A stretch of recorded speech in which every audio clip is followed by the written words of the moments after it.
موضوع درس فی ذکر آلاء اللہ علی عبادہ، سورۃ الرحمن، تفسیر ابن کثیر۔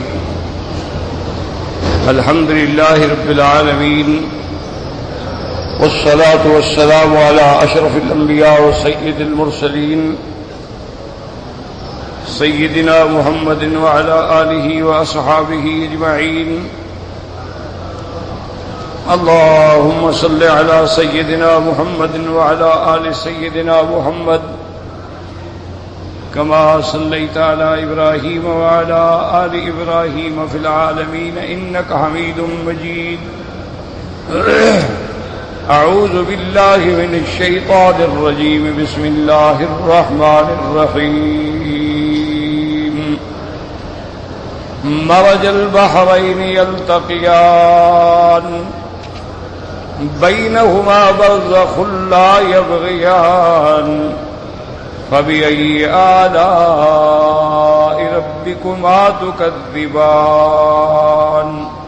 لا بشيء من نعم ربنا نكذب يخرج منهما اللؤلؤ والمرجان فبأي آلاء ربكما تكذبان وله الجوار المنشآت في البحر كالأعلام فبأي آلاء ربكما تكذبان۔ قال المؤلف المفسر رحمه الله تعالى: يخرج منهما اللؤلؤ والمرجان، أي من مجموعهما، فإذا وجد ذلك من أحدهما كفى، كما قال تعالى: يا معشر الجن والإنس ألم يأتكم رسل منكم، والرسل إنما كانوا في الإنس خاصة دون الجن، وقد صح هذا الإطلاق۔ واللؤلؤ معروف، وأما المرجان فقيل هو صغار اللؤلؤ، قاله مجاهد وقتادة وأبو رزين والضحاك وروى عن علي، وقيل كباره وجيده، حقاه ابن جرير عن بعض السلف، ورواه ابن أبي حاتم عن الربيع بن أنس إلى آخره۔ اللہ تبارک و تعالی نے کلام مقدس و مبارک کی اس آیات مبارکہ میں ارشاد فرمایا کہ اللہ نے دو دریا چھوڑے ہیں، چلائے ہیں، بظاہر لگتا ہے کہ وہ مل رہے ہیں، لیکن ان کے درمیان میں اللہ نے ایک مانع، ایک حاجز، ایک برزخ رکھا ہے جو دونوں دریاؤں کو ملنے نہیں دیتا۔ یہ اس کے کمال قدرت کی دلیل اور اس کے مشاہدات دنیا میں موجود ہیں۔ جیسے میں نے عرض کیا تھا، اراکان سے چاٹگام تک 12 سال میں کیپ ٹاؤن میں کئی مقامات ایسے ہیں جہاں دونوں دریا ملتے ہیں، لیکن وہ آپس میں، حالانکہ پانی کا قاعدہ ہے کہ پانی جب آپ ڈالیں مل جائے گا، لیکن اللہ کی قدرت کا کمال یہ ہے کہ ان کو ملنے نہیں دیتا۔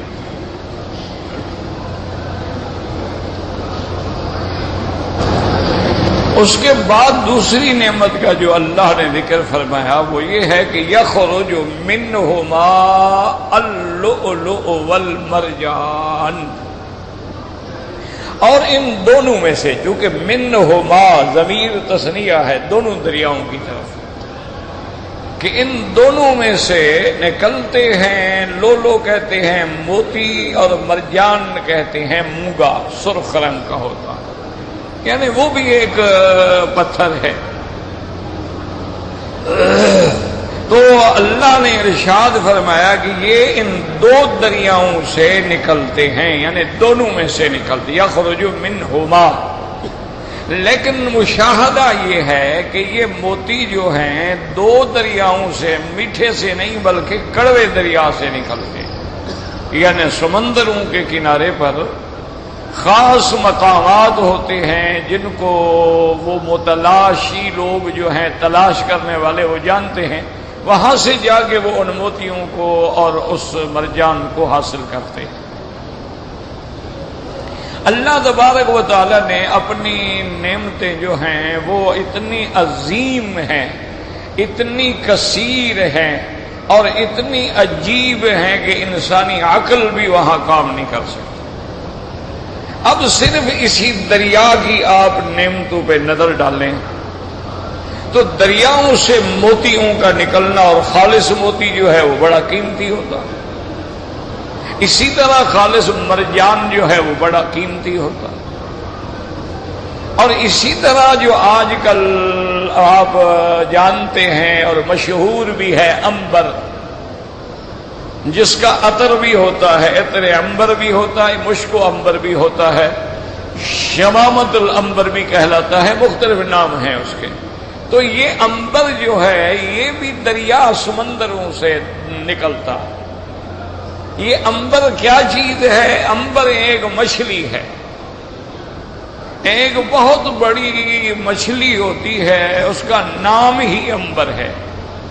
جیسے آج کی اخبار میں میں پڑھ رہا تھا، کسی عرب کے لیس جانب یمن کی طرف جو سمندر ہے، اس سے ایک مچھلی جو ہے 10 ٹن وزن کی پائی گئی۔ اب آپ اندازہ کریں وہ کتنی بڑی مچھلی ہوگی جس کا وزن بھی 10 ٹن ہے، 10 من نہیں، یعنی ٹن تقریباً 28 من کا ہوتا ہے، تو 280 من اس کا وزن ہو مچھلی کا، اور وہ مچھلی ہے۔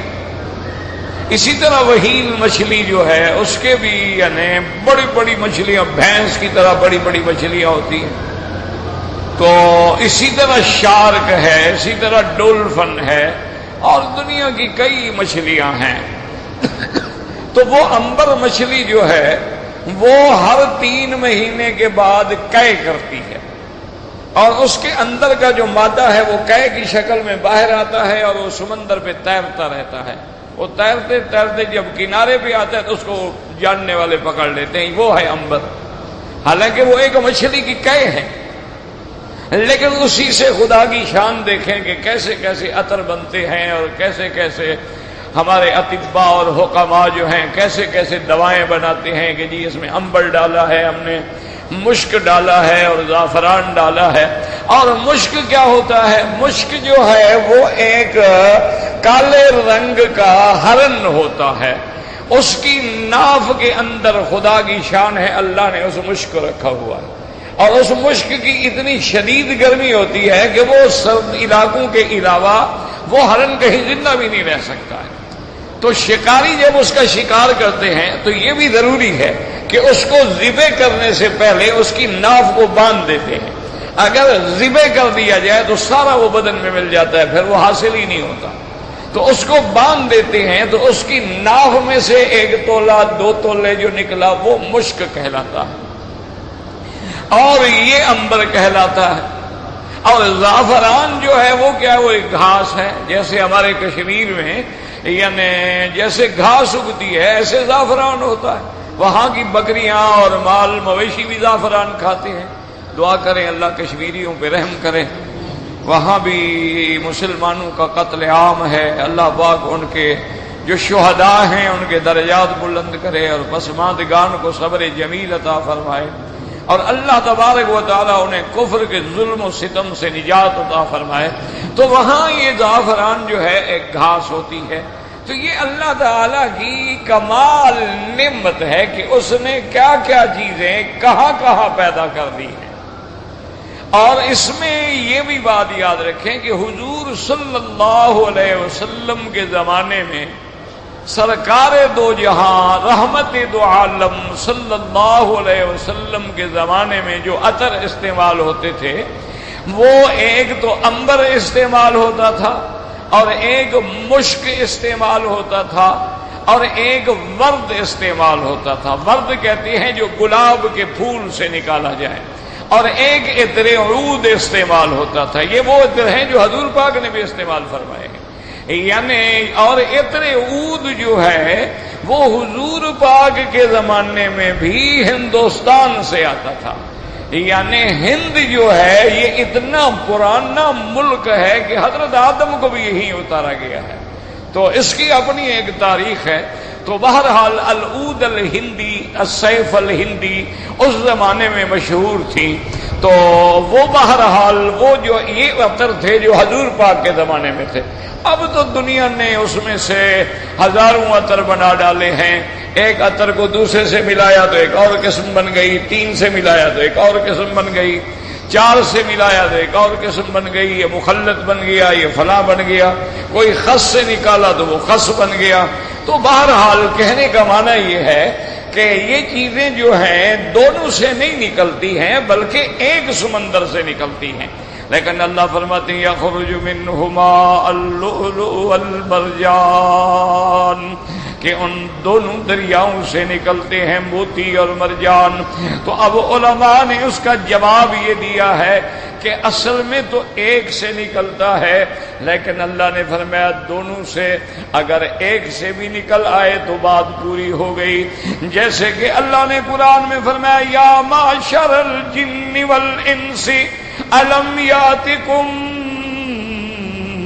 رسل منکم، اے جن و انس کی جماعتیں، کیا تم میں سے ہم نے رسول نہیں بھیجے؟ تو یہ تو واضح بات ہے کہ اللہ نے جنوں میں کوئی پیغمبر نہیں بھیجا، جنوں میں سے کوئی رسول نہیں آیا۔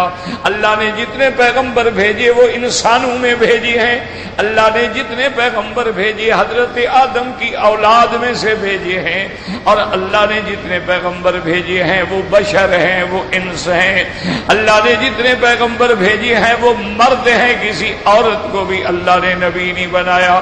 لیکن لفظ آیا الم یاتکم رسل منکم، تم میں سے، حالانکہ وہ تو صرف انسانوں میں سے آئے ہیں۔ تو اس قسم کے ضمیر جو ہیں اگر وہ ایک سے بھی آ جائے تو اکتفا کافی ہوتا ہے۔ اور بعض علماء فرماتے ہیں یہ تغلیباً کہہ دیا جاتا ہے، یعنی چاہے وہ ایک سے نکلے تو دونوں کا نام لے لیا جاتا ہے، جیسے کہتے ہیں قمرین امرین، حالانکہ مراد شمس و قمر ہوتے ہیں لیکن دونوں کو قمرین کہہ دیا جاتا ہے۔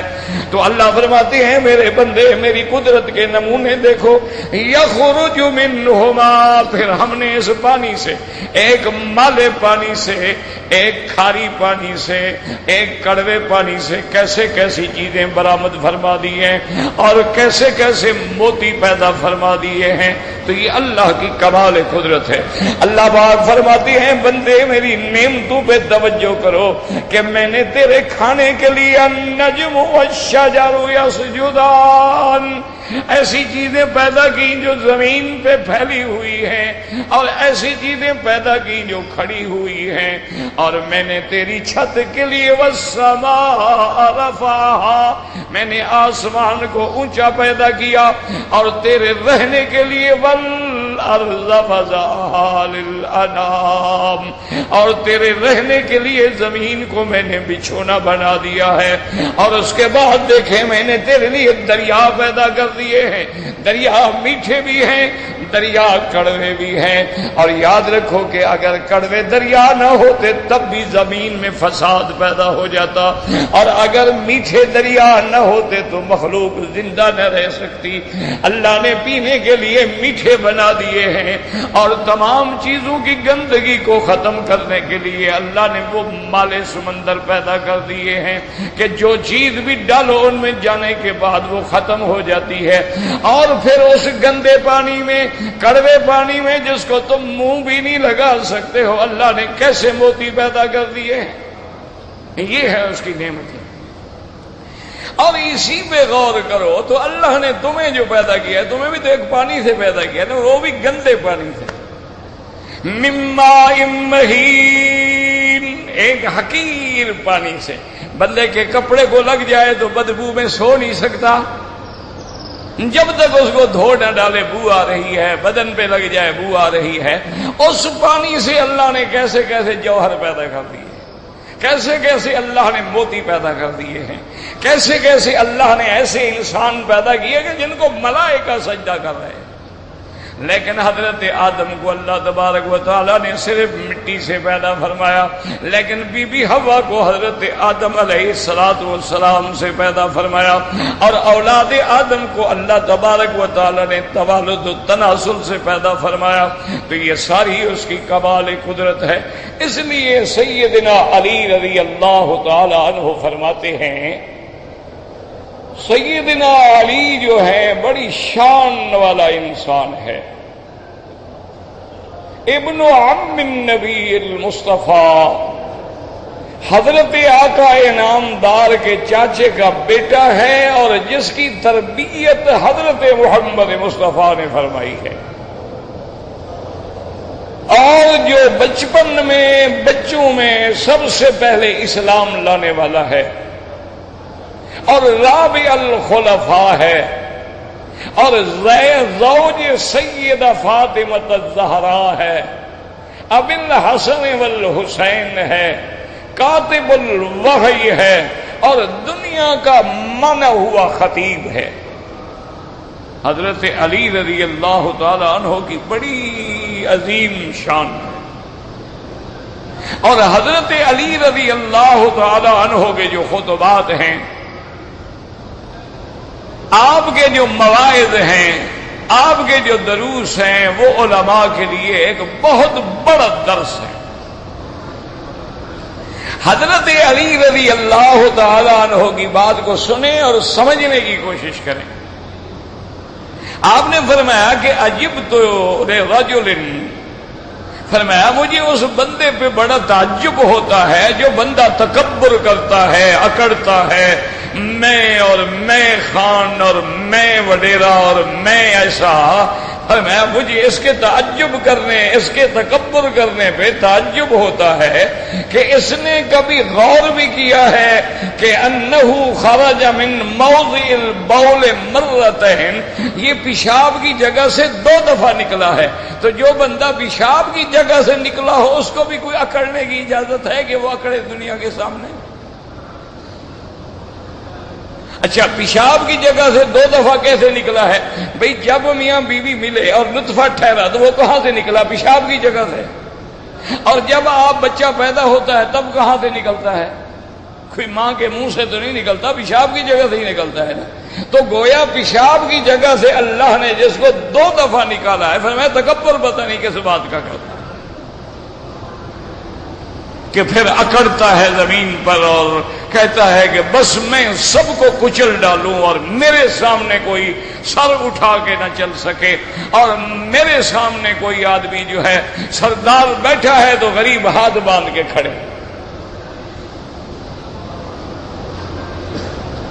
اسی طرح حضرت علی رضی اللہ تعالی عنہ نے فرمایا کہ اللہ کے بندے، تو نے کبھی غور کیا ہے تیری سب سے بہتر غذا جو ہے وہ ہے شہد، جس کو عربی میں اصل بھی کہتے ہیں، شہد بھی کہتے ہیں، آپ جس کو ماکھی بھی کہتے ہیں۔ تو فرمایا سب سے اعلیٰ غذا جو ہے انسان کے لیے وہ شہد ہے، اور وہ شہد ہے کیا؟ فرمایا کہ وہ بھی ایک کیڑے سے نکلا ہوا فضلہ ہے۔ شہد کی مکھیاں جو ہیں وہ جا کے چوستی ہیں، کھاتی ہیں بھی، ان سے جو کچھ نکلتا ہے وہی تو شہد ہے نا۔ تو گویا کیڑے کی گندگی ہے۔ فرمایا یہ تیری سب سے اعلیٰ غذا ہے، اور انسان کا سب سے قیمتی کپڑا جو ہے وہ ریشم ہے۔ فرمایا اور ریشم کیا ہوتا ہے؟ وہ کیڑے سے نکلا ہوا دھاگا۔ ریشم اسی کو کہتے ہیں جو کیڑے سے نکلتا ہے۔ یہ آج کل جو کپڑے ہیں نا، یہ تو ربڑ کے بنے ہوئے ہیں، یہ ریشم نہیں ہوتے۔ جیسے بہت سارے لوگوں کو دھوکا ہوتا ہے کہ 2 گھڑا بوز کی جو ہے وہ ریشم، وہ بھی ریشم نہیں ہوتا ہے۔ ریشم جو ہے اصلی وہ تو 600-700 ریال میٹر ملتا ہے، اور 15 ریال میٹر والی 2 گھوڑا بوز کی کہاں سے ریشم ہو گئی؟ وہ ایک اچھی قسم کی یعنی سلک ہے اور زیادہ اچھی بنی ہوئی ہے، ورنہ ریشم نہیں ہے۔ اس کا ریشم ہونے کا کوئی سوال ہی پیدا نہیں ہوتا ہے۔ اچھا، اسی طرح اب ریشم کیا ہے؟ وہ جو کیڑے سے نکلتا ہے، یعنی کیڑے کے گندگی کا نام ریشم ہے۔ فرمایا سب سے تیرا اعلیٰ کپڑا ریشم ہے جو کیڑے سے نکلتا ہے، اور اعلیٰ غذا کیا ہے؟ جو کیڑے مکھی سے نکلتی ہے۔ فرمایا وہ تیری غذا ہے، اور اسی طرح حضرت علی رضی اللہ تعالیٰ عنہ نے فرمایا کہ جو بندہ روزانہ اپنی بول و براد اپنی گندگی پہ دن میں 1 دفعہ یا 2 دفعہ جا کے حمام میں بیٹھتا ہے، اس کو بھی تکبر کرنے کا حق ہے کہ ابھی تو تم گندگی پہ بیٹھے ہوئے تھے، اپنے پخانے پہ بیٹھے ہوئے تھے اور اس کو اپنے ہاتھوں سے دھو رہے تھے، اپنے ہاتھوں۔ اچھا وہ بند ہو جائے تو مرنے پہ آ جاؤ، اور ہوا بند ہو جائے تو مرنے پہ آ جاؤ، پیشاب بند ہو جائے تو مرنے پہ آ جاؤ، یہ تیری قیمت ہے، اکڑتے کس بات پہ؟ فرمایا پتہ نہیں تکبر کس بات پہ کرتا ہے۔ تو اللہ تبارک و تعالی یاد رکھیں یہاں اپنے نعمتوں کا ذکر فرما رہے ہیں۔ اچھا وہ موتی پیدا کیسے ہوتے ہیں؟ بعض علماء فرماتے ہیں کہ سمندروں کے کناروں پہ سیپ ہوتی ہے جسے عربی میں صدف کہتے ہیں، اور وہ سیپ ایسے منہ کھول کے خالی ہوتی ہے، جب پانی کے قطرے اس میں گرتے ہیں تو وہ بند ہو جاتی ہے، وہ موتی بن جاتا ہے، اور اگر وہ ایک ہو تو زیادہ قیمتی بن جاتا ہے، اگر زیادہ ہوں تو وہ موتی بن جاتے ہیں، اور ایک ہو تو وہ یعنی در لال جسے کہتے ہیں وہ لال بن جاتا ہے۔ اور یہ اللہ تبارک و تعالیٰ نے ہمارے لیے سمندروں کو ایک ذریعہ بنا دیا ہے، اور کہ اس کے اندر تمہارے لیے اللہ نے کیسا کیسا رزق رکھ دیا ہے۔ پھر تمہارے لیے اللہ نے اس میں مچھلی کے انواع و اقسام پیدا کر دیے ہیں، پھر مچھلی بھی ایسی کہ خالص تازہ جسے ذبح کرنے کی بھی ضرورت نہ ہو۔ اللہ نے اپنے بندوں کے لیے کیسی کیسی نعمت، اسی لیے فرماتے ہیں یخرج منہم اللؤلؤ والمرجان فبأي آلاء ربكما تكذبان۔ اے جنو انس تم اپنے اللہ کی کس کس نعمت کی تکذیب کرو گے؟ اور اس کے بعد فرماتے ہیں وَلَهُ الْجَوَارِ الْمُنشَآتُ فِي الْبَحْرِ كَالْأَعْلَامِ۔ فرمایا وَلَهُ الْجَوَارِ، یاد رکھو جوار کیا معنی؟ کشتیاں۔ کشتی کو قرآن پاک میں فلک بھی کہا گیا ہے، یاد رکھو۔ اور سب سے پہلے کشتی بنانے والے جو ہیں وہ حضرت نوح علیہ السلام۔ اللہ نے فرمایا وَاصْنَعِ الْفُلْكَ بِأَعْيُنِنَا، اللہ نے حکم دیا کہ نوح علیہ السلام کشتی بناؤ۔ تو ساری دنیا میں سب سے پہلی کشتی اور سب سے پہلے بنانے والا حضرت نوح علیہ السلام، اور وہ کشتی جو ہے وہ حضرت نوح علیہ السلام کو اللہ نے جبریل بھیج کے تعلیم دی کہ ایسے لکڑی کے پھٹے بنائیں اور ایسے جو ہے میخیں لائیں، پھر ان پھٹوں کو ایسے جوڑنا ہے اور اس انداز کی اس کی شکل بنانی ہے۔ یہ سارا پہلا نقشہ جو ہے وہ اللہ نے حضرت نوح علیہ السلام کو سکھایا۔ اب جناب اسی کو اللہ نے فلک بھی فرمایا، جیسے دوسری جگہ قرآن کہتا ہے فَإِذَا رَكِبُوا فِي الْفُلْكِ دَعَوُا اللَّهَ فَإِذَا رَكِبُوا فِي الْفُلْكِ دَعَوُا اللَّهَ مُخْلِصِينَ لَهُ الدِّينَ۔ اللہ فرماتے ہیں جب یہ کافر مشرک کشتی میں سوار ہوتے ہیں اور کشتی ڈوبنے لگتی ہے تو کہتے ہیں یا اللہ، پھر خالص مجھے پکارتے ہیں اللہ اب تو بچا، اب کوئی نہیں بچاتا۔ اور جب ہم نجات دے دیتے ہیں کناروں پہ پہنچ جاتے ہیں تو پھر میرے ساتھ شرک شروع کر دیتے ہیں، تو وہاں بھی لفظ کیا ہے؟ فلک۔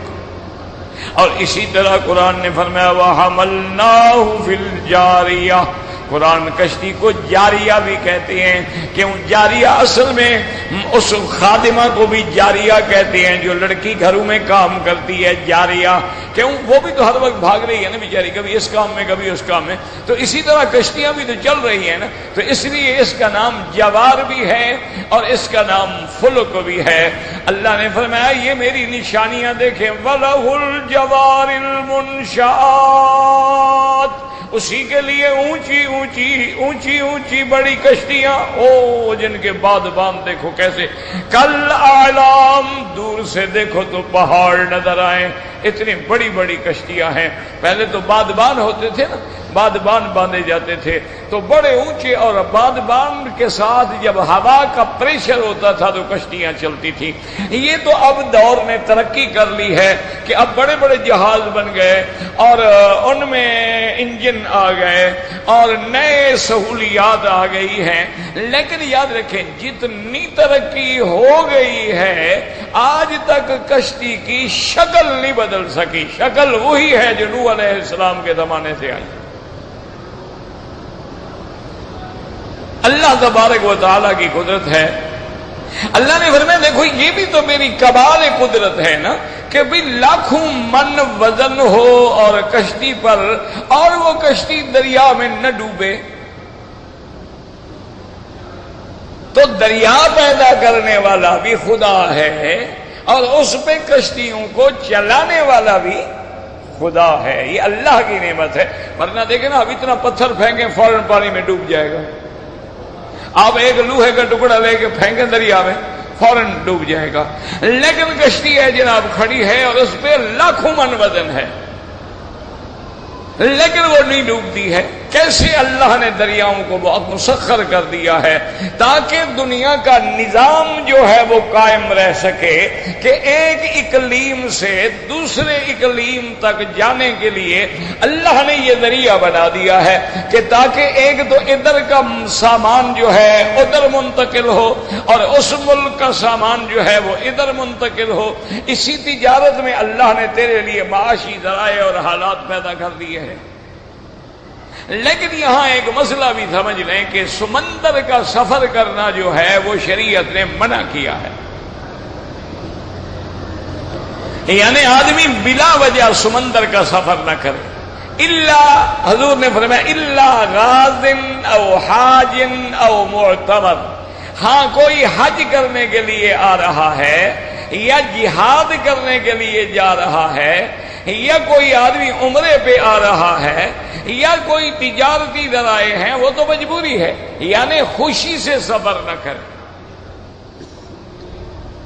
اور اسی میں آپ دیکھ لیں کہ کافر ہمارا کتنا دشمن ہے جس کے آج تم غلام بنے ہوئے ہو، چونکہ حضور نے فرمایا کہ سمندری سفر منع ہے، انہوں نے سب سے بڑے عیاشی کے لیے جو ہے بڑے بڑے جہاز بنائے، اور وہ جہاز اتنے مہنگے ہوتے ہیں کہ ہوائی جہاز کی ٹکٹ سے بھی 10 گنا ٹکٹ ان کی مہنگی ہوتی ہے۔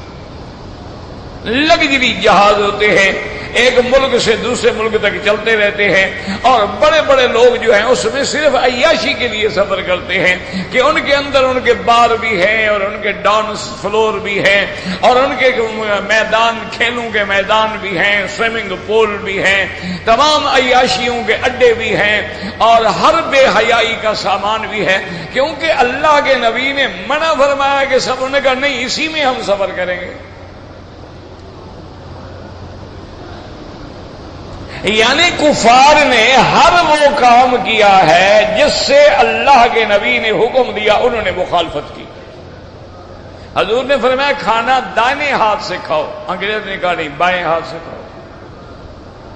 حضور نے فرمایا کھانا کھانے کے لیے کرسی پہ بیٹھ کے ٹیک لگا کے کھانا نہ کھاؤ، انہوں نے کہا نہیں جناب ٹیبل اور چیئر کرسی کے بغیر کوئی کھانا ہے؟ یہ تو جٹ لوگ کھاتے ہیں نیچے بیٹھ کے، یہ تو گٹیا لوگ کھاتے ہیں، بڑے لوگ تو ہمیشہ ٹیبل پہ بیٹھ کے کھانا کھاتے ہیں۔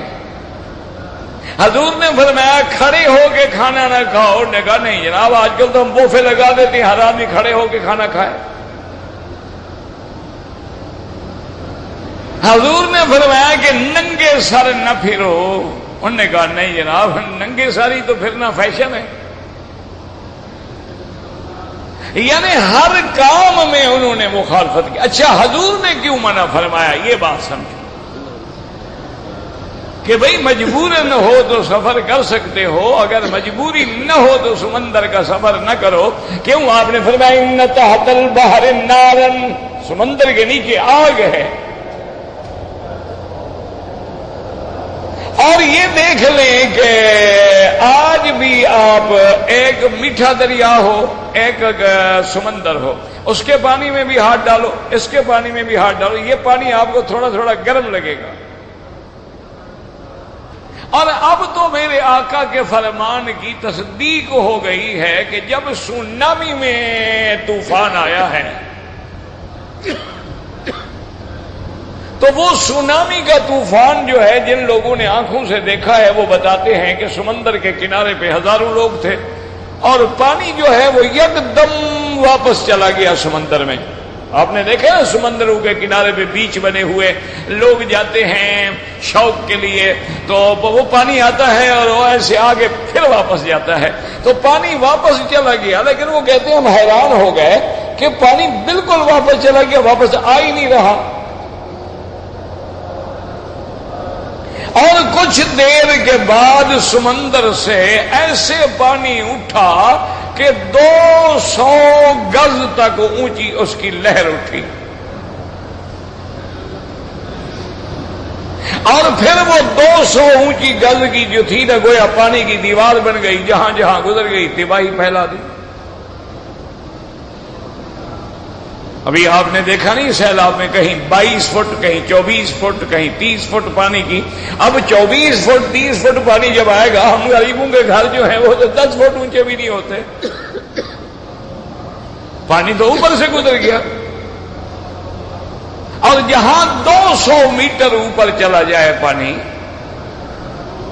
پھر انہوں نے جا کے تحقیق کی کہ وہ پانی جو واپس جا رہا تھا نا، ایسے تھا جیسے مین ہول ہو، یعنی ایک گول سوراخ ہو سمندر میں، وہ پانی اسی میں اندر چلا گیا، اور اندر سے جیسے آگ نے گرم کر کے اسے اوپر پھینکا ہو، وہ اتنا شدید گرم بھی تھا اور 200 میٹر تک اوپر چلا گیا۔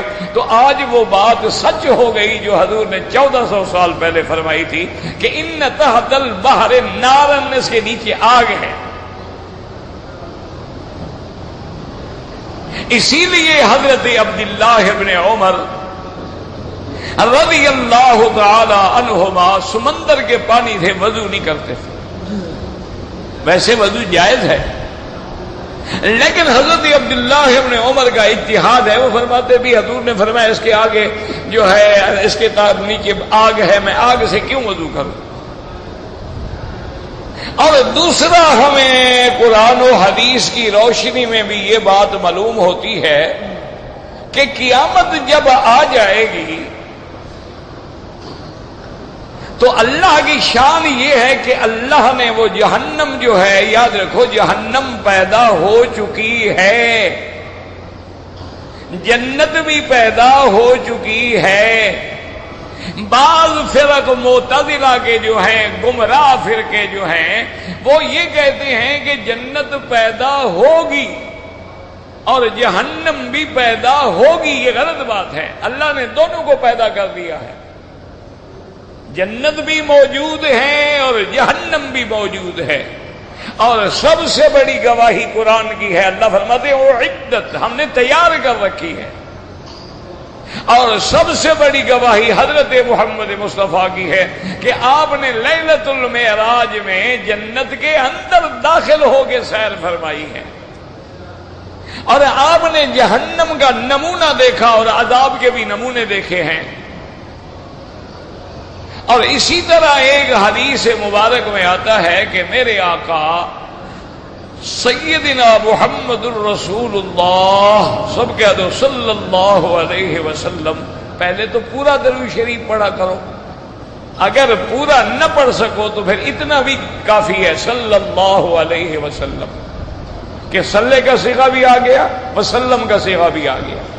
قرآن نے دونوں کا حکم دیا نا، صلو علیہ وسلموا، تو دونوں صیغے ہونے چاہیے۔ اسی لیے اہل سنت کا جو بھی درود ہوتا ہے تو اس میں ہوتا ہے اللہم صلی وسلم وبارک علیہ، یا اللہم صلی علی سیدنا محمد وبارک وسلم۔ اچھا، نماز کے درود میں صلی ہے، سلم نہیں ہے، چونکہ سلام پہلے موجود ہے، السلام علیک ایھا النبی ورحمۃ اللہ وبرکاتہ، السلام علینا وعلی عباد اللہ الصالحین۔ اشہد ان لا الہ الا اللہ واشہد ان محمدا عبدہ اللہم صلی علی محمد، تو اس میں بھی دونوں چیزیں آ گئیں۔ اب جناب دیکھیں کہ حضور پاک اسی حتیم میں، یہ جو کعبہ شریف کے ساتھ چھوٹی دیوار ہے اس کو حتیم کہتے ہیں۔ یہ جو دیوار ہے یاد رکھو، جس دیوار میں پر نالا مبارک ہے، جس کو عربی میں میزاب کہتے ہیں، اور میزاب رحمت اس لیے کہتے ہیں کہ یہ گھر بھی رحمت ہے اور اس کے اوپر آنے والا پانی بھی رحمت ہے اور اس سے بہنے والا پانی بھی رحمت ہے، اس لیے میزاب رحمت کہہ دیا جاتا ہے۔ تو یہ جس دیوار میں یوں سمجھ لیں کہ پر نالا ہے، اس دیوار سے 7 ہاتھ جو ہے یہ کعبہ شریف کے اندر کا حصہ ہے، پوری حتیم نہیں، صرف 7 ہاتھ، یعنی اگر آپ پیمائش کریں تو 7 ہاتھ کا فاصلہ جو ہے یہ کعبے کے اندر کا حصہ ہے۔ یعنی اگر آپ چاہتے ہیں کہ کعبت کے اندر نماز پڑھیں تو آپ وہی دیوار کے ساتھ جا کے کھڑے ہو گئے 2 رکعت پڑھ لیں، گویا آپ نے کعبے کے اندر نماز پڑھی۔ تو حضور اسی میں نماز پڑھ رہے تھے۔ صحابہ کہتے ہیں کہ نماز کی حالت میں حضور 2 قدم آگے چلے گئے،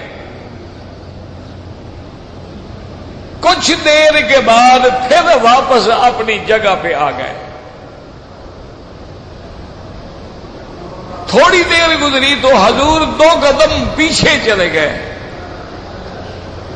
اور پھر اپنی جگہ پہ آ گئے۔ تو صحابہ کہتے ہیں ہمیں بات سمجھ نہ آئی، بھئی حضور نماز میں تو کبھی ایسا نہیں فرماتے۔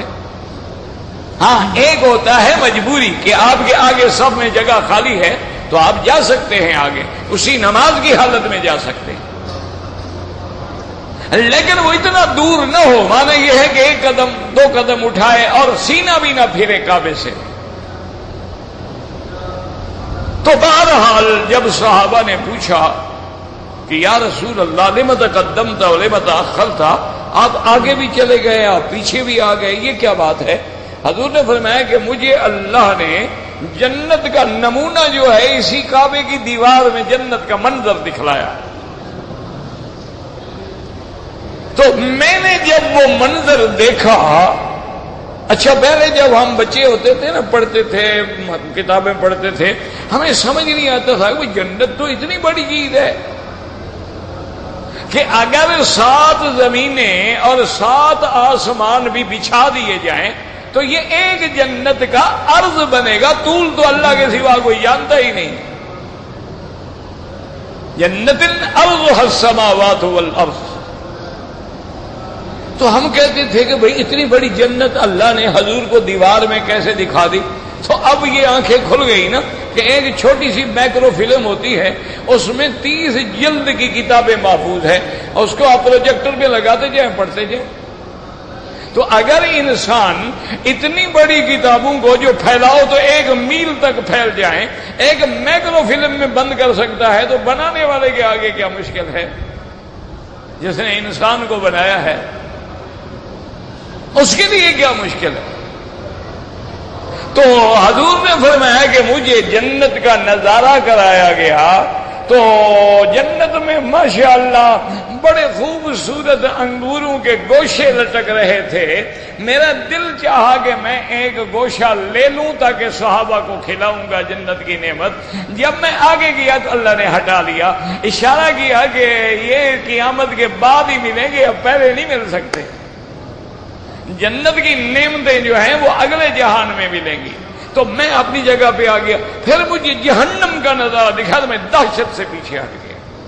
تو معنی یہ ہے، یاد رکھو کہ جنت بھی اللہ نے پیدا کر دی ہے اور جہنم بھی۔ اسی لیے حضور پاک صلی اللہ علیہ وسلم نے فرمایا حضرت عمر رضی اللہ تعالیٰ عنہ سے کہ عمر میں جنت کی سیر کر رہا تھا کہ میں نے سفید موتیوں سے بنا ہوا ایک محل دیکھا۔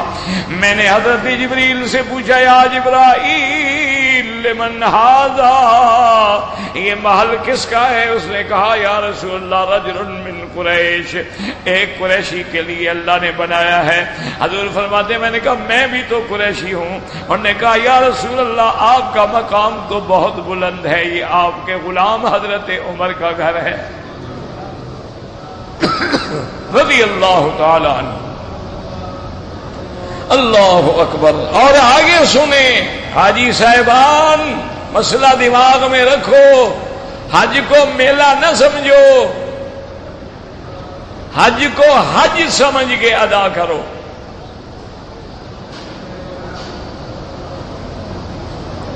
حضور نے فرمایا عمر میرا دل چاہا کہ میں تیرے محل میں اندر داخل ہو کے بھی دیکھوں کہ اندر کیسے سنوارا گیا ہے، سجایا گیا ہے، لیکن میں نے دیکھا کہ ایک عورت جو ہے وہ اس تیرے محل کی سیڑھیوں پہ بیٹھے ہوئے وضو کر رہی ہے، تو میں اس لیے رک گیا کہ کہیں عمر کی غیرت برداشت نہ کرے کہ حضور میرے گھر میں گئے اور عورتیں بیٹھی تھیں، اس لیے میں نہیں گیا، حالانکہ وہ تو جنت کی حور ہے۔ حضرت عمر رو پڑے، انہوں نے کہا یا رسول علیک قالوا یا رسول اللہ، حضور کیا مجھے آپ کے جانے پہ بھی غیرت آتی؟ کاش کہ آپ چلے جاتے، میں خوش نصیب ہوتا کہ میرے گھر میں پہلے قدم رکھنے والے حضرت محمد مصطفیٰ ہیں صلی اللہ علیہ وآلہ وسلم تسلیما کثیرا کثیرا۔ لیکن حضور نے امت کو سبق دیا کہ خبردار اگر کوئی عورت بیٹھی ہے تو پھر قریب نہ جاؤ، اس گلی میں نہ گزرو، اس کی طرف نظر نہ ڈالو، چاہے وہ جنت کی حور ہے، گناہوں سے پاک ہے، اس کے قریب جانا بھی منع ہے، اور اجنبی عورت سے باتیں کرنا بھی منع ہے، اجنبی عورت سے ہاتھ ملانا بھی منع ہے، اجنبی عورت کے بدن پہ نظر ڈالنا بھی منع ہے۔ اب آپ خود اندازہ کریں کہ جب ہم بھی اجنبی عورتیں بھی سب ایک کمرے میں ہیں تو یہ کون سا حج کر رہے ہیں ہم بتائیں۔ باقی یہ کہو کہ مجبوری ہے، یہ بالکل جھوٹ ہے، کوئی مجبوری نہیں ہوتی ہے۔ حکومت تو مجبور ہے، انہوں نے تو مکان لینا ہے نا، انہوں نے تو الاٹ کر دیا 5 آدمی 4 آدمی 6 آدمی 8 آدمی۔ اب یہ آپ کا کام ہے کہ عورتوں کو الگ کر دو، مردوں کو الگ کر دو۔ اچھا اگر کوئی حل بھی نہیں، درمیان میں ایک رسی ڈال دو، کپڑا لٹکا دو، عورتیں اس طرف ہو جائیں، مرد اس طرف ہو جائیں۔ لیکن ہم بھی تو یہی چاہتے ہیں نا بھی حج بھی رہے اور چٹخارا بھی رہے نا، تاکہ حج جاتا ہے تو جائے بھلے جائے۔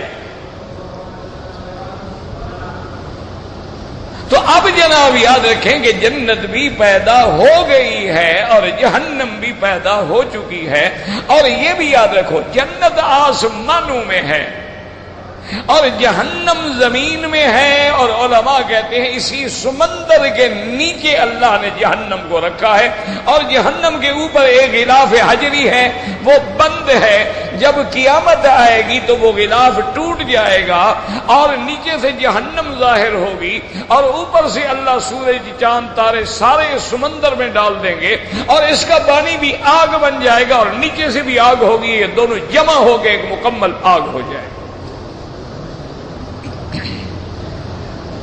تو اس لیے ہمیں حکم ہے کہ ہم بغیر کسی عذر کے اس پہ سفر نہ کریں، اس لیے فرمایا وَلَهُ الْجَوَارِ الْمُنْشَآتُ فِي الْبَحْرِ كَالْأَعْلَامِ۔ اب مفسر فرماتے ہیں رحمت اللہ علیہ کہ مرجان جو ہے چھوٹے لولو کو کہتے ہیں، بعض کہتے ہیں سرخ رنگ کا جو ہوتا ہے اس کو کہتی ہیں۔ وَمِن كُلٍّ تَأْكُلُونَ لَحْمًا طريا وتستخرجون حلية تلبسونها فالله من كل من الجاج والعذب والحلية النواهي من البال دون العذب۔ اللہ نے فرمایا کہ ہم نے ان دریاؤں میں تمہارے لیے تر و تازہ گوشت یعنی مچھلی رکھی ہے جس کو تم استعمال کرتے ہو، تمہارے لیے ہم نے موتی رکھے ہیں جو بطور زیور کے تم پہنتے ہو۔ اب دیکھیں کہ وہ گوشت جو ہے وہ تو دونوں دریاؤں سے ہوتا ہے، لیکن جو موتی ہیں یہ صرف نمکین سے ہوتے ہیں اور میٹھے سے نہیں ہوتے. قال ابن عباس ما سقط قطرة من السماء في البحر وقد في سدرة الجسم الا صار منها لؤلؤة. حضرت ابن عباس فرماتے ہیں کہ جو قطرہ آسمان کے پانی کا گرتا ہے اور وہ صدف میں آتا ہے اسی سے وہ لولو بن جاتے ہیں. وقد قال کہ وزاد فلم تکفی صدفۃ نبتت بها عنبرا, اور اگر اس میں نہ گرے تو پھر اس سے عنبرا پیدا ہوتی ہے. وروا من غیر وجه عباس انه وقد قال ابن ابي حاتم حدثنا احمد بن سنان قال حدثنا عبد الرحمن بن مهدي قال حدثنا سفيان نامش ان عبد الله بن عبد الله عن سعيد بن جبير بن عباس قال اذا امطرت السماء فتحت اسداف البحر افواها, جب پانی پہ بارش ہوتی ہے اور سمندر کے کنارے جو سیپیاں ہیں وہ اپنا منہ کھول لیتی ہیں. فما وقع في يعني من قطر فولولو, اور وہ جو آسمان کی بارش کے پانی کے قطرے گرتے ہیں وہ موتی بن جاتے ہیں. اسنادہ صحیح. ولما كان اتخاذ هذه نعمت الله العظيم تنبها عليهم فقال, اور یہ موتی جو ہیں یہ بھی اللہ کی نعمتیں ہیں, یہ بھی تیری عورتوں کے لیے زیور ہے, لباس ہے, زینت ہے. اس لیے اللہ فرماتے ہیں میرے بندے اے جن و انس میری کون کون سی نعمت کا تم انکار کرو گے. وَلَهُ الْجَوَارِ الْمُنْشَآتُ فِي الْبَحْرِ كَالْأَعْلَامِ, یعنی سبنتی تجریف البحر. قال مجاہد ما رکع کلعہ نسون منشآت, جس کا بادبان کھڑا کیا جاتا ہے اس کو منشآت کہتی ہیں, اور جس کا بادبان کھڑا نہ کیا جائے اس کو منشآت نہیں کہا جاتا. وقال قتادہ المنشآت یعنی المخلوقات, انہوں نے فرمایا منشآت کا معنی ہے کہ اللہ نے تمہارے لیے کشتیاں پیدا فرمائی ہیں. وقال غیر المنشآت بکسر الشین یعنی البادیات, اور بعد نے بڑا منشیات شین کی زیر کے ساتھ تو مانا وہ چیزیں جس کو اللہ نے تمہارے لیے پیدا فرمایا ہے. کل اعلام کا مانا کل جبال پہاڑوں کی طرح, فی کبرہا جیسے پہاڑ بڑے ہوتے ہیں ایسے کشتیاں بھی بڑی ہوتی ہیں. وما فیہا من المتاع متاجر المقاصد المنقوذ من قتل لا قتل اکریم الى اکریم, کہ اس کے اندر جو تمہارے سامان ہوتے ہیں ایک ملک سے دوسرے ملک کو لے جانے کے لیے. مما فی اسراء الناس فی جلب ما یحتاجون الیہ من سائر انواع البضائع, اللہ نے بندوں کو کیسے محتاج کر دیا ہے. ایک چیز ایک ملک میں پیدا ہوتی ہے, ایک ملک میں کپاس بنتی ہے, ایک ملک میں گندم پیدا ہوتی ہے, ایک ملک میں کماد پیدا ہوتا ہے تاکہ ایک ملک دوسرے ملک کا محتاج رہے. ولہذا قال تعالی فبأي آلاء ربكما تكذبان. وقال ابن ابي حاتم حدثنا موسى بن اسماعيل قال حدثنا حماد بن سلمة قال حدثنا الإيزار بن سويد عن عمر بن سويد قال كنت مع علي بن ابي طالب رضي الله تعالى عنه على شاطئ القرات اذ اقبل سفينة مرفوعا شراها. وہ فرماتے ہیں میں حضرت علی رضی اللہ تعالیٰ عنہ کے ساتھ دریا کے کنارے پہ کھڑا تھا, ایک کشتی کو دیکھا جس نے اپنا بادبان اٹھا رکھا تھا. فبسط على يديه ثم قال يقول اللہ, آپ نے دیکھا فرمایا کہ اللہ نے فرمایا وَلَهُ الْجَوَارِ الْمُنْشَآتُ فِي الْبَحْرِ كَالْأَعْلَامِ وَالَّذِي أَنشَأَ تَجْرِي فِي بُحُورِهِ مَا قَتَلْتُ عُثْمَانَ وَلَا مَالَّتُ عَلَىٰ قَتْلِهِ. آپ نے فرمایا وہی ذات ہے جو ان کشتیوں کو سمندر میں چلاتی ہے. اور اس کے بعد آپ نے فرمایا کہ میری بات سن لو کہ اللہ کی قسم ہے نہ تو میں حضرت عثمان کے قتل میں شریک ہوا اور نہ میں نے کبھی حضرت عثمان کے قتل کا کبھی اشارہ کیا. حضرت علی رضی اللہ تعالیٰ عنہ اس قتل سے بالکل بری تھے, بلکہ آپ محافظان عثمان میں تھے اور آپ کے بیٹے حسن حسین جو ہیں حضرت عثمان کی پہرے داری کرنے والے میں تھے رضوان اللہ تعالیٰ علیہم اجمعین. اللہ تبارک و تعالیٰ آپ کو بھی اور ہمیں بھی اور ہر مسلمان کو قرآن پڑھنے پڑھانے کی توفیق دے اور عمل کرنے کی توفیق دے.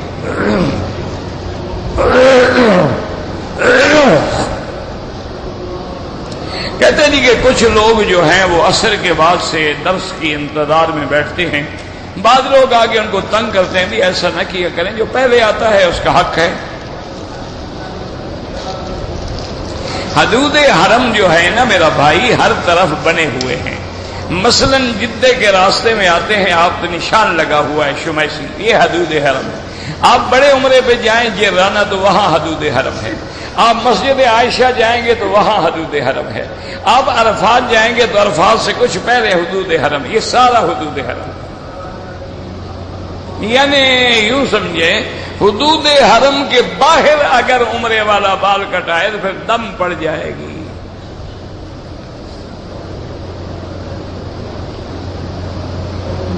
اگر کسی آدمی نے صفا کے بجائے مروہ سے شروع کیا، وہ صفا ہوئی نہیں، یا تو فوراً پھر ٹھیک کرے، اور اگر سر وغیرہ مڑا کے فارغ ہو گیا دم پڑ گئی، کیونکہ گویا وہ صفا دوڑا ہی نہیں۔ یہ تو قرآن ہے، ان صفا والمروۃ من شعائر اللہ۔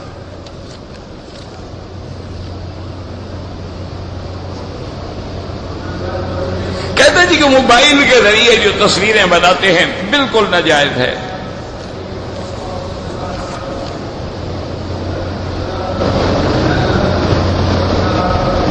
اگر محرم جو ہے وہ مکے میں تو ہے، لیکن طواف میں ضروری ہے عورت کے ساتھ کوئی ضروری نہیں۔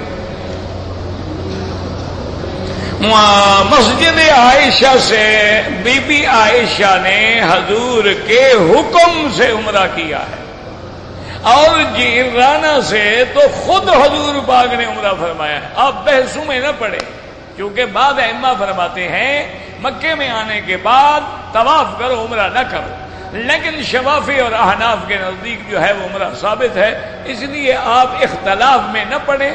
آپ عمرہ کرنا چاہتے ہیں لاکھ دفعہ کریں، نہ کرنا چاہیں نفلی عبادت ہے۔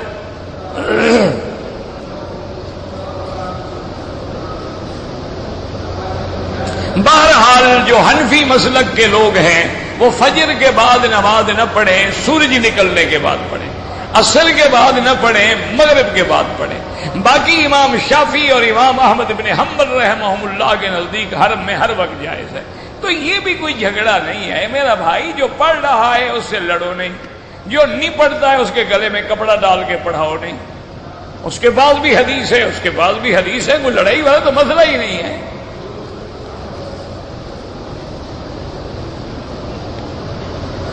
حج قران وہ کرتے ہیں جو میقات کے باہر سے آئیں، مکے والے نہیں کرتے قران۔ اگر حج تمتع کرنے والے 8 تاریخ کو احرام حج کا باندھنے کے بعد طواف کر لیں اور صفا مروہ دوڑ لیں، تو جب وہ واپس آئیں گے انشاءاللہ 10 کو طواف زیارت کریں گے، صفا نہیں دوڑنی پڑے گی۔ اگر 8 اور 9 ذی الحجہ کی رات میں ہمیں عرفات بھیج دیا، بھئی سنت یہ ہے کہ 9 تاریخ کی صبح کی نماز مینا میں پڑھیں، اور جب سورج نکلے اور دھوپ آنا شروع ہو تو اب عرفات جائیں۔ لیکن اس دور میں یہ ہو نہیں سکتا ہے، اگر ایسا کیا جائے تو آپ تو 2 دن کے بعد بھی عرفات نہیں پہنچیں گے۔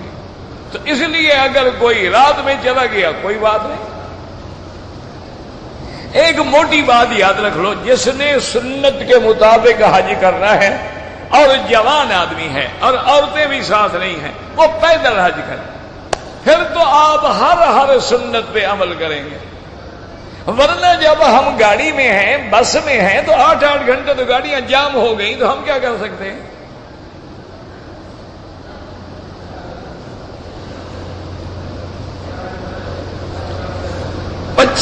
طواف کا کوئی مسئلہ ہم نے نہیں پڑھا آج تک کتابوں میں، لیکن بہرحال اللہ نے نجات دینی ہے تو ایک طواف بھی کافی ہے۔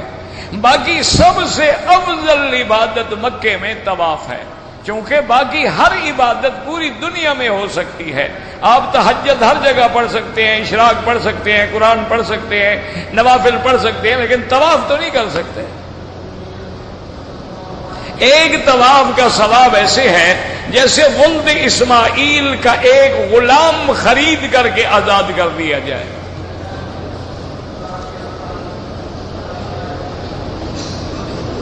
کہتے جی کہ ہمارے ہندوستان میں مسلمان عورتیں بھی ساڑی پہنتی ہیں۔ میرا بھائی ساڑی پہننے کے بھی طریقے ہیں، ایک تو ہے شریفانہ اور ایک ہے خبیثانہ۔ تو شریفانہ پہنے تو بالکل جائز ہے، اور وہ خبیثانہ پہنے کے آدھا پیٹ اور آدھی پشت بھی ظاہر ہو تو لعنت ہے۔ کپڑے میں تو کوئی برائی نہیں ہے، کہتے ہیں جی کہ ہمیں کچھ غیر مسلموں نے بھی پیسے دیے تھے کہ خیرات کر دیں. کافر خیرات نہیں کرتے. یہ سارے کافروں کی خیرات تو کھا رہے ہو. ہر جگہ ہسپتالیں کہاں کس نے بنائی ہیں؟ یہ سارے ہلال احمر کیا ہے؟ یہ سارے جو دنیا کے اندر سکول چل رہے ہیں اور ہسپتالیں چل رہی ہیں، اور جہاں جہاں کوئی مصیبت آئے، زلزلہ آئے، سب سے پہلے کیمپ تو وہ لگاتے ہیں. مسلمان تو اس کو بھی لوٹتے ہیں، لے کے مال بیچ دیتے ہیں. ماشاءاللہ.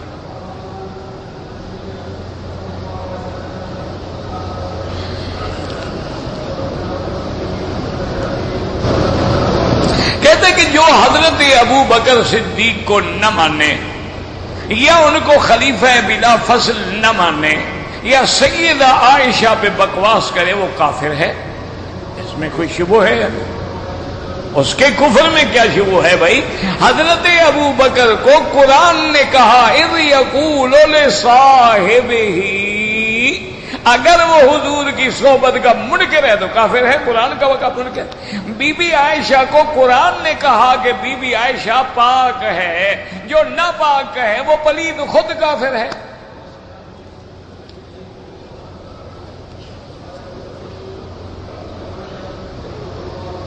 کہتے ہیں جی کہ احرام کی حالت میں میرے پاؤں پہ زخم تھا، میں نے تھوڑا سا چمڑا توڑ دیا، کچھ بھی نہیں ہوتا.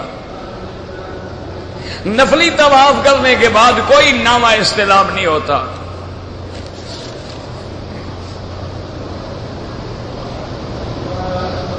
اگر ایک آدمی نے عمرے کی نیت سے احرام باندھا، ایک طواف کیا، 2 رکعت پڑھے، ابھی صفا مروہ نہیں دوڑا، اگر دوسرا طواف کرے یہ سنت کے خلاف ہے. پہلے طواف کرے، صفا مروہ دوڑے، اس کو ختم کرے، پھر طواف کرے.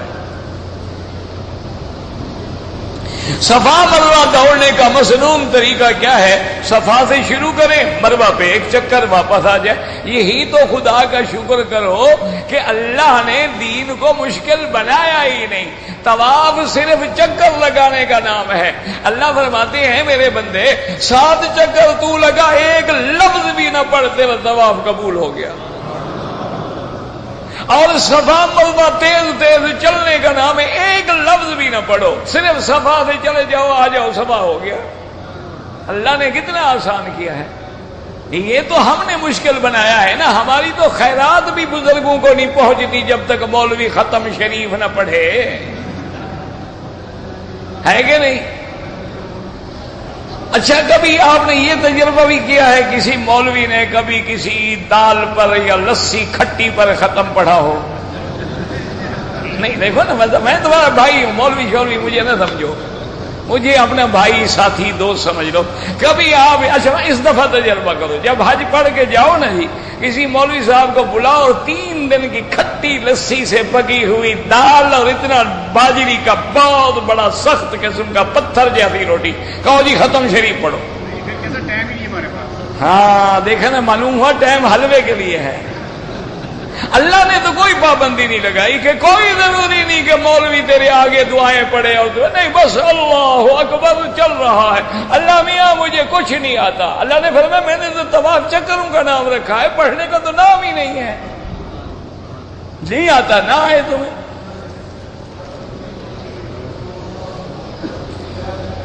سبز نشان کے درمیان بھی دوڑنا نہیں ہے میرے بھائی، تیز تیز چلنا ہے، جھپٹ کے چلنا. اگر کسی عمرے میں کندھا نکالنا بھول گیا، کچھ نہیں ہوتا.